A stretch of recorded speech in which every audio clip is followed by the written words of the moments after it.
Welcome to Shop Talk, where the shop is talking and the talking is Santa Rosa County. You didn't say who you were.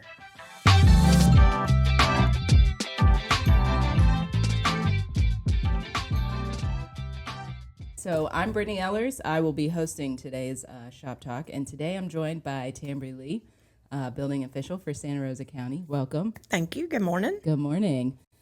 So as of filming this episode, it is still May. I don't know when we're going to post it. Hopefully still in May. But May is Building Safety Month, so we thought it'd be a good idea to talk to our building official in honor of recognizing how important building safety is. So we'll just kind of kick it off with tell us a little bit about what you do as the building official and kind of how you came to become the building official. Okay. So it started in 1998. I hired in when I was 14. Oh my gosh, yeah. Joking. No, I was pretty young. I had just relocated to Santa Rosa County and wanted a career in fire prevention. That was my passion. So I had a certificate through the State Fire Marshal's office, and I was hired on as a fire safety inspector. And I did that for the first 16 years of my career. And then around 2015, we had some transition in the department, and there was an opportunity for me to move inside the building inspections department in the office side, running the plan review division for commercial and residential plan review. And part of that scope was also running our project management, where we assisted our commercial developers, helping them get through the process, because it can be rather daunting from the idea to the CO. Yeah. And during that process, my predecessor, Rhonda Royals, approached me, and we discussed, my future with Santa Rosa County. And so when she retired, I became building official May of 2021. So I just celebrated my 4 years in that position. Awesome. And it's probably been one of the more rewarding positions that I've held in Santa Rosa County. I work with a really good team of experts. We have about 38 on our team, and I'm really proud to work with them. That's a big team. It is. And like you, our boss Sarah has worked at Santa Rosa County since birth. Pretty much. Yeah. Yes, she has. If you want to start a career, start it now, children.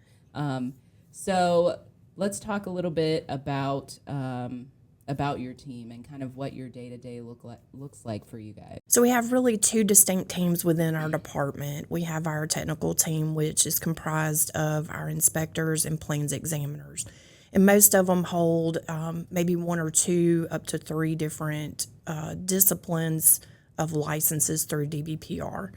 And then we have our administrative team, which is our ladies that work our front desk, floodplain management, permit techs, and some behind-the-scenes folks that keep us running and going and moving and helping us with the processes. So, can you explain what DBPR is? DBPR is Florida Department of Business and Professional Regulation, and so they are the ones that regulate our licenses. So we have to apply to DBPR, and then once approved, and we've met their minimum qualifications, then our applications go to the Building Code Administrator and Inspectors Board, and they determine if we meet the qualifications to test for our licensure. And then we go through a series of tests and obtain those licenses. Well, I know Mike and I got to ride along with a couple of your guys yesterday to create some videos, which was a lot of fun. And I know that the testing process can be a little daunting because Matt brought out his book, one of his books, yes, which was insane. So can you talk about sort of what specific certifications and trainings and stuff you have as the building official and what that might entail? Yes, I had to go through the process to obtain my building official license, which was 3 components that you test on. One is on your technical. That was probably the most difficult part. You're testing on a variety of books from building code, electrical, mechanical, plumbing, gas, and fire, and then you have to pull all that in, and you're scrambling and these books are like this thick. Yes, they're huge. Yeah. They're huge, and you have to know how to work the books and understand what you're doing. And you get about, I think it's 2 hours for 80 questions. So you're scrambling. It's a pretty tough test. No pressure. No pressure. The tests are very daunting. And then you have to take a legal management module and then a business management module. And so once you get those 3 under your belt, then they'll issue you the building officials license. Do you have your license framed, like in your office? I do not. I kind of keep that one tucked away. Yeah. I have to know the numbers, so if I'm doing continuing education, but yeah, I worked hard for it, but now I kind of keep those tucked away. Yeah. So those license have your personal information on it. Oh, So when you're in a position, you want to keep some certain things confidential, but it can be found on DBPR's website. Yeah. So I am curious, what originally brought you to Santa Rosa County in the first place? You're going to make me talk about where I'm from and my accent. Yes, I am. Yes, because I love your accent. It's so cute. I love it. So I grew up in North Louisiana in West Monroe, which is, most people know as the Duck Dynasty folks. But my ex-husband was military, and we relocated here in 1995. Spring of 95, and we were welcomed by 2 hurricanes, Opal and Aaron. Oh, yeah. And so I learned real quick what that was all about. I was part of the volunteer fire department down at Midway. And so that's how I become part of the community and getting involved in the community. And that's kind of what paved the way to where I am today. So I've been here since 1995 and hope to be here a little while longer. Nothing like being welcomed by a hurricane. That's it. Yeah. I remember those hurricanes. I was a little bit. You were younger young than too. But yeah, my mom freaked out when because she was putting mattresses in the hallway and pillows and stuff. My mom's from Georgia, so we had just moved here from Georgia, and she, I guess, had not experienced a hurricane yet. So I can only imagine what that's like to have 3 little kids, Yeah, that was my first time to experience it, and it was interesting. And they were pretty big hurricanes. They were not small. Hurricane Aaron, I think, was kind of like a Hurricane Sally, like a Category 1, but it had a lot of rain and it took down a lot of trees. But Opal is the one that really had a significant impact. And they were still working and recovering from Opal when I come to work here 3 years after that event. So it's wild how long it takes to recover from disasters like that. My big hurricane is Ivan, because we had started school early in the fall in August, and I had just gotten a Halle Berry haircut for my first day of school. And then hurricane wiped us out, and we did not go to school for 3 months. And my cute Halle Berry haircut grew out. Oh, goodness. I was so mad. But let's talk a little bit about your inspector guys. Like I said earlier, Mike and I got to ride along with Matt and Shane, which was an incredible experience. Honestly, we learned a lot, and we had a lot of fun with those 2 guys. You have like a really fun team. Can we just talk about the different types of inspectors that you guys have and kind of the different types of structures and stuff that they look through and pass or fail? Sure. So you have to have a permit in the state of Florida to do work from anywhere, something as simple as changing out a door or adding hurricane shutters to your home, pool enclosure, swimming pool, all the way to commercial or a full house commercial project. Could be a remodel or a new build. So we kind of say from a door change out to the completion of a high-rise structure. Including your hot water heater, which I did not know. Yes. Yes. And so we have a variety. They come from different trades. And to get qualified, they have to have 4 years of hands-on experience in the trade they're seeking licensure in. Oh, that's so cool. I have guys that have had a background either as superintendents, framers, that have worked for other builders in the past. And that's kind of how they've secured their craft and then moved into the inspection side. So we have guys that have backgrounds in electrical and mechanical, meaning your HVAC systems, your heating and air, or the big mechanical systems and industrial projects, and then plumbing. And we all know how important plumbing can be. It's a dirty job, but somebody's got to do it. It is. It is. So it is a wide variety. And then there's myself and Amber McCleary. She and I both have a background in fire. And so we inspect fire systems such as automatic sprinkler systems, fire alarms, hood protection systems in restaurants.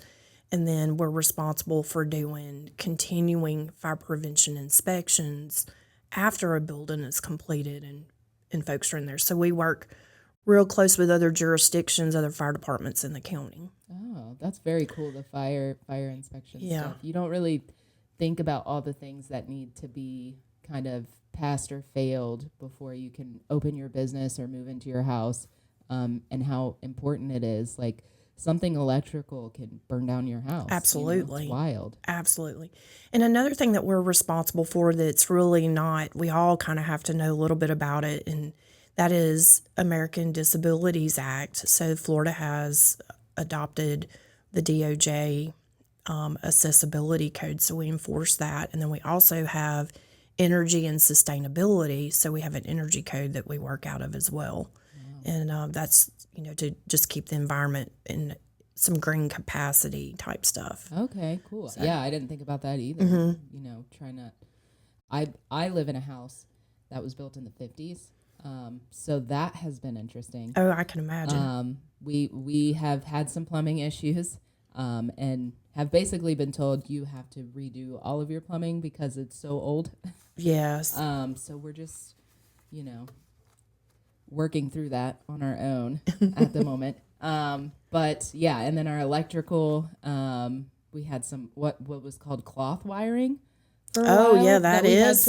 Yeah, that is old. Yes. Yeah, so it's been an interesting experience, and coming to work at Santa Rosa County, I wish I would have worked here when I first bought my house, so that I could come to your department and pester some of you guys about some of the stuff that I've been going through. Things to know, things you should know. Yeah. Yes, but absolutely. I will say I have a fire extinguisher and I have the smoke detectors. So yes. I'm good on the fire front for the most part. Good. I think, except Very for good. the electrical stuff maybe, but yeah, it was really fun walking around with Shane yesterday doing the new build inspections and just learning about all of the stuff that you guys look at, from like caulking on windows to like piping, all that stuff, just to like be like, you're good to move in. It's a safe house for you to live in. Yeah, and I'm so glad you touched on that. So one thing that is that folks kind of get confused with is our job. We're a checks and balance system. That's the purpose of what we're doing, is to keep the checks and balance with the contractor and the code. But we only conduct minimally required inspections, so we're not required to see everything, and we can't see everything. It's just not possible. But a lot of times, folks think that they'll have a craftsmanship issue that we can do something about, when in fact we can't. We're kind of limited statutorily, so we're looking at the very minimum codes. The codes we enforce are the minimum. We encourage you to go better, but we don't have any enforcement power beyond the minimum. Yeah, so remember that when you're picking your contractor, okay? Exactly. And when you're picking your contractor, do your homework on the contract before you sign it. Right, and you guys can help with that if people need assistance. Yeah, we talked about that yesterday when we were doing the radio talk show. We are not the expert on the contract. That would technically be a real estate attorney. However, if you come in and you have questions, we can take a look at it and say, well, you may want to get a little more information here. Right. Be cautious on how much money you put down and how much you're paying. Make sure that is clear and understood. Because unfortunately, we do have to discipline contractors occasionally. We don't like to do that. But unfortunately, those situations do arise. And a lot of times we find it's a conundrum of the contract details are not spelled out. Yeah. So do your homework. Yeah. So let's talk a little bit about what you guys do during a disaster. I know, because right now we're at the EOC, and I know that you guys activate with us whenever a hurricane's barreling down or whatever. So let's talk a little bit about, kind of what gray skies look like for you guys and how that works. Yeah, so if we have the gray skies and we have a hurricane that is breathing down our neck and we're getting into that posture to activate, that's right. Correct. But we start going through procedures to get ourselves ready, making sure our equipment is up, that we have maps downloaded in an app that we use, because our team is part of that first sweep. As soon as the weather clears and we can start getting out there, we're pretty much behind Road and Bridge when they're cutting and tossing. We're coming in pretty quick behind them to do those individual damage assessments. So our goal is to determine if a structure, whether it be primarily we're looking at residential, but some commercial, the habitability after the storm. So we're pushing that data to you guys here in the EOC so that it can go to the state so we can help get that declaration to get that aid in here early so we can get that recovery process going and get back to normal as soon as we can. So our guys are out there. It's usually, we also utilize some of the code enforcement team if we have something really big that we needed help on. So we can get manpower from our code enforcement, which is a sister department to us. And we scour the county and hit those hard areas quick and start collecting that data. And we use an app through our Forerunner program, which is our floodplain management program, and it allows us to capture the photos, the high water marks, or the wind damage. And so it's nice that we have that in that one spot. So when they come back in to get permits, we have all the data right there so we can look and take them through that process to guide them on if we have some code issues we need to address. Yeah. So you guys use Forerunner for permitting, floodplain management, and to track damage? We use My Government Online, which is our permitting platform. And that is for permitting, plan review, and inspections. Okay. And we use Forerunner. It's a fairly new tool to us. We've had it about a year now, and it is a floodplain management tool. Okay. And it shows all the floodplain layers that we have in Santa Rosa County and we use it on a day-to-day when we're processing permits. But it has a module in it that we can do our damage assessments through. And so and then it'll tie that information back to that parcel number. So we'll have the data. So if they have something with their insurance or we get into substantial damage situations on a rebuild, it has that central repository for us. And then the property appraiser has access to that and it connects to their system as well. That's awesome. Yes. That everything talks to each other. That's awesome. And also I think a lot of people don't realize just how many different departments in the county are touched by a disaster. How many departments are being deployed? We have Public Works going out and clearing roads. We have you guys going out and assessing damage, and that's minutes after it's clear. You know, as soon as it's safe to be outside, a lot of our staff are out there. Absolutely. In the community doing the assessment, cleaning up, and hopefully we don't have to deal with it anytime soon, but I'm grateful for you guys because we live in a big county. We do, and it's a lot of territory to cover, especially if we were to have a major hurricane event. If it's something small like a Sally, it's usually going to be our waterway areas with an occasional wind issue. But if we were to have another Ivan and it gets that widespread, that's a daunting task. And it takes us a little while to get those numbers in. I mean, because we're hitting every house out there that we can tell has some type of damage. So it's a lot of work. It's long hours for the team. So, but we're public servants, and that's what we're here for. And we're part of the community. Most of us live right here in Santa Rosa County, and it's our home too. So we're all in it together. So let's get to the fun stuff. All right. Let's talk about some kind of crazy or funny things that have happened to you as in your time as in the building inspections world. Well, when you talked about that earlier, I've been sitting here racking my brain. So I'll tell you one that was pretty cool. When I was doing fire inspections, we have large fire lines that we have to flush before we can allow them to hook up to a sprinkler system. So we will make sure that line is clear of any rocks, debris, especially if you have a fire pump. That's a very expensive piece of equipment that you don't want a rock going through. So the Lowe's down here in Pace, when it was being built, we were flushing, I believe it was a 10-inch fire line. And that's a volume of water coming out a lot at one time. Yeah. And we accidentally floated a portalet.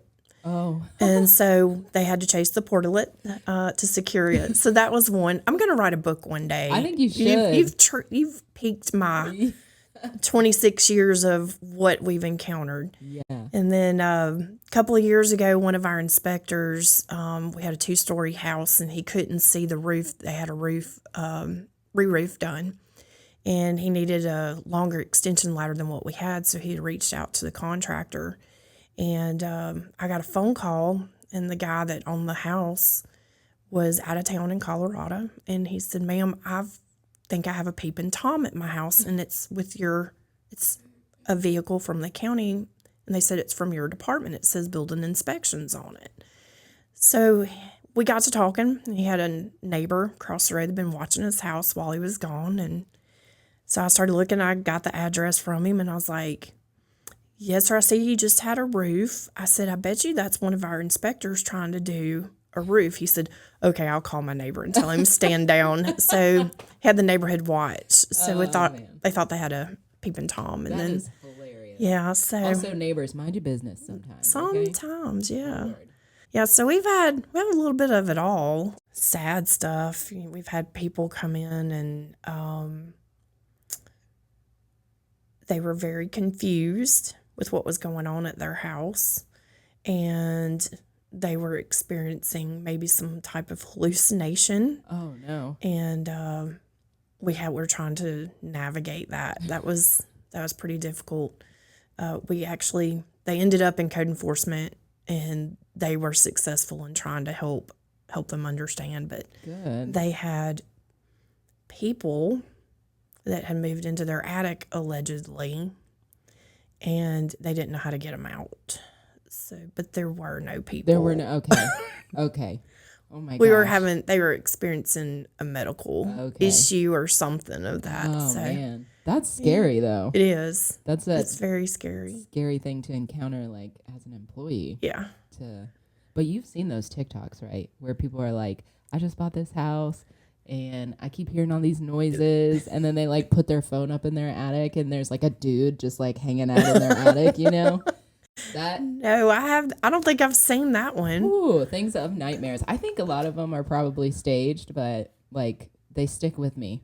Oh yeah, I can It's imagine. weird. It's weird. Or they'll have like a weird random basement crawl space, and there will be like tchotchkes down there from like somebody living down. It freaks me out. Oh, I can imagine. So I might be one of those people hallucinating in my elder years. I probably will be too. Calling code and there's somebody living in my attic. Ma'am, your structure doesn't have an attic. Exactly. What's the craziest like phone call you guys have gotten? Like, because I know you've said before that you get kind of pass along you get a lot of the phone calls to the county, and Oh. the wheels are turning. I see it. Yeah, there's a lady that was known in the Baghdad community. And probably that craziest phone call was that we allowed them to build in the Baghdad cemetery. We allowed them to build a pavilion and had disturbed some graves, and they were stealing things from those graves. Ooh, That one was pretty bizarre. that is wild. Yeah, she was pretty well known though for disturbing things. Oh gosh. Yeah. Oh. Oh, I can tell you funny since my accent has been on the line this week since I've been doing some talking. So a couple of years ago when I was doing the commercial projects, I got a phone call from a gentleman, and he was giving me an address wanting the status of his plan review permit. And the road name was not familiar, but because we have Santa Rosa Island Authority, Santa Rosa Beach, it is not uncommon that we get those kind of phone calls, and we're trying to navigate them and help them get to the right place. And so I'd been on the phone with the gentleman for about 5 or 10 minutes trying to figure out where to send him, where it was. And then out of nowhere, I said, "Well, what part of Florida, can you give me the name of another city or neighboring jurisdiction in Florida to that?" And then he said, "Oh, did I call Florida?" And I was like, "Yes, sir, this is Santa Rosa County, Florida." He said, "I'm trying to get California." He said, he said, "I was wondering about the accent. That should have been the dead giveaway." So we had a great laugh over my Southern accent. Yeah. So. We get a lot of Santa Rosa, California calls too. I feel like it's kind of wild. Well, that's all the time we have for today. Okay. But thank you so much for coming on the podcast. This Thank was you. fun. I love getting to learn about our awesome staff. And I just love listening to your accent. Well, thanks. I think it's great. Thank you very much.